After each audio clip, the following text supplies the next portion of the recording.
தேவையில்லாத சிந்தனைகள் உள்ள இருக்குன்னா சிந்தனை அகலமாகி போயிடும். தேவையில்லாத பார்வை இருக்குன்னா பார்வை அகலமாயிரும். தேவையில்லாத வாய் வச்சிருக்கோம், வார்த்தை வச்சிருக்கோம் அப்படின்னா வார்த்தைகளும் அகலமாயிரும்.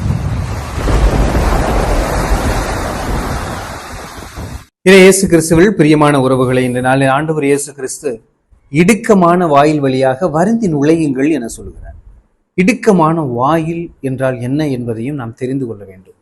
வாழ்க்கையின் ஒரு நிலைக்கு மேலே நம் கோபப்படுவது என்பது அகலமான பாதை, பொறுமை என்பது இடுக்கமான பாதை, பொறாமை என்பது அகலமான பாதை, அதே அன்பு என்பது இடுக்கமான பாதை, பகைமை என்பது அகலமான பாதை, பாசம் என்பது இடுக்கமான பாதை. அப்ப இப்படிப்பட்ட இந்த பாதைகளைத்தான் ஆண்டவர் இயேசு கிறிஸ்து சுட்டி காட்டுகிறார். அதிக செலவு செய்வது என்பது அகலமான பாதை, சிக்கனமாக இருக்க தெரிவது இடுக்கமான பாதை என்று நாம் பிரித்து பார்க்க வேண்டும். எனவே நம்முடைய வாழ்க்கையிலே நான் அகல பாதையில் இருக்கிறேனா இல்லை இடுக்கமான பாதையில் இருக்கிறேனா என்பதை சிந்தித்து பார்க்க வேண்டும். எப்பொழுதுமே நாம் மகிழ்ச்சியாக இருக்க வேண்டும் என்றால் அதற்கு இறைவன் என்ன சொல்லுகிறார்? எப்பொழுதுமே ஒரு ஆபத்தில் இரு. அப்போ ஒரு ஆபத்தில் இருந்தால் தான் எப்போதுமே மகிழ்ச்சியாக இருக்க முடியும்.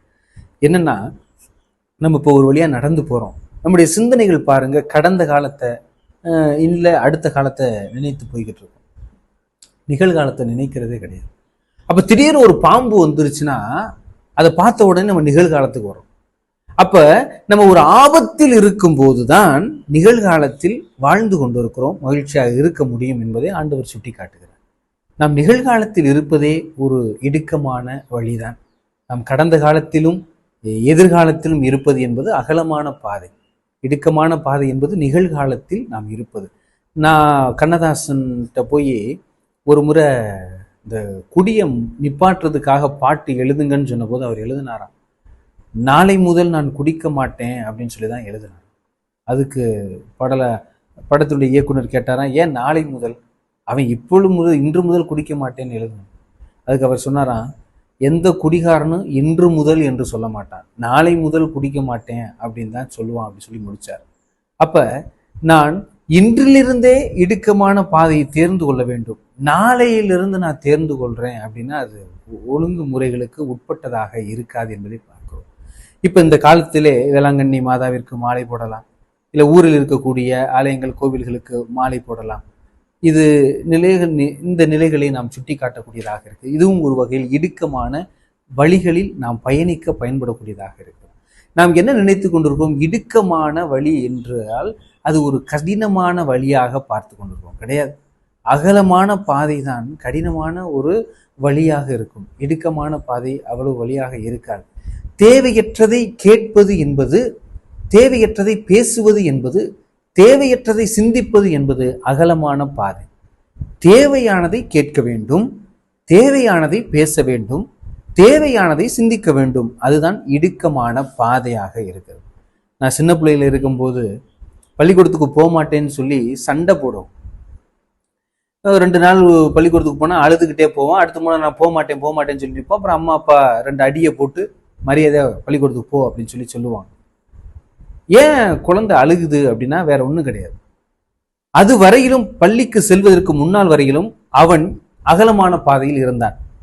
தன்னுடைய விருப்பத்திற்கு ஏற்றாற்போல் நடந்தான், விளையாடினான், ஓடினான், ஆடினான். தன் விருப்பத்தை போல் உடை உடுத்தினான், உடை உடுத்தாமலும் இருந்தான். தன் விருப்பத்தை போல அவன் பேசி திரிந்து எங்கெல்லாம் அலைந்து கொண்டிருந்தான் குழந்தையாக இருக்கும்போது. ஆனால் ஒரு பள்ளிக்கு செல்லும் போது சீருடை அணிய வேண்டும், சிரமம் அவனுக்கு. முதுகிலே புத்தக மூட்டை வைக்க வேண்டும், சிரமம் அவனுக்கு. பேசாம உட்கார்ந்து இருக்கணும் பள்ளிக்கூடத்தில் போய், சிரமம் அவனுக்கு. 2வது படிக்கணும், சிரமம் அவனுக்கு. 3வது அவனை பார்த்தோம்னா பய உணர்வு, அவனுக்கு அது வரைக்கும் பயமே கிடையாது. ஆனால் பள்ளிக்கூடத்துக்கு போனதுக்கு அப்புறம் பய உணர்வு வருது. அப்ப பேசி திரிந்த அந்த அகலமான பாதையிலிருந்து பேசாமல் எது தேவையோ அதை சிந்திக்க வேண்டும் என்று சொல்லிக் கொடுக்கும் போதுதான் அந்த இடுக்கமான வழியில் செல்வதுதான் அந்த குழந்தைக்கு பிடிக்காமல் அழுது கொண்டிருக்கிறது என்பதை உணர்ந்து கொள்ள வேண்டும். எந்த பெற்றோர்கள் குழந்தை அழுதாலும் புத்திமதி சொல்லி 2 அடியை போட்டு பள்ளிக்கூடத்துக்கு அனுப்பிச்சிட்டாங்கன்னா அது ஒழுங்காக ஒரு இடுக்கமான பாதை வழியாக பயணம் செய்யும். இல்லை பரவாயில்ல, புள்ள அழுகுது, விருப்பம் இல்லைன்னு சொல்லிட்டேன், வீட்டிலே உட்கார வச்சிட்டீங்க அப்படின்னா அது மிகப்பெரிய அகலமான பாதையில் சென்று கொண்டிருக்கிறது என்பதை நாம் தெரிந்து கொள்ள வேண்டும். எனவே அன்பிற்கினிய உறவுகளே, இடுக்கம் ஒடுக்கம் என்றதென்றால் இடுக்கமான ஒடுக்கமான பாதையில் செல்லுங்கள் என்றால் ஒடுக்கம் என்பது ஒழுக்கம் என்பதை சுட்டி காட்டுகிறது.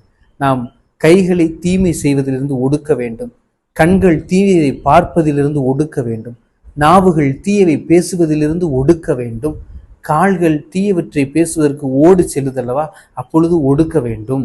எனவே இவற்றையெல்லாம் ஒடுக்கினால் ஒழுக்கம் என்ற ஒரு வழியாக நாம் செல்ல முடியும்.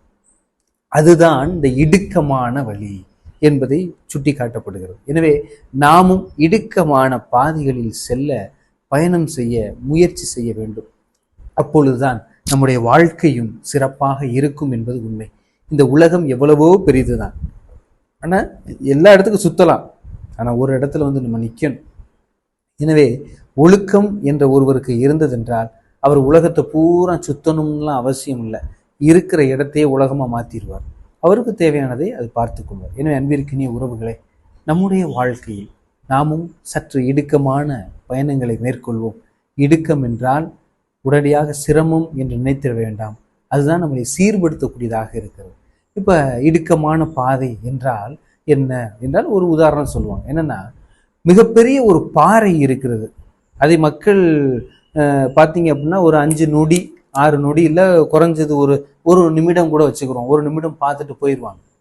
ஆனால் எப்பொழுது அந்த பாறையை உளி கொண்டு செதுக்கி ஒரு சிற்பமாக மாற்றுகிறார்களோ அதே மனிதர்கள் குறைந்தது 5 நிமிடமாவது நின்று பார்த்து போவார்கள். சிலர் அதை சாமியாக வழிபட்டு விடுவார்கள், அதை ஒரு ஆலயத்திற்கு எடுத்து வருவார்கள் என்பதை பார்க்கிறோம்.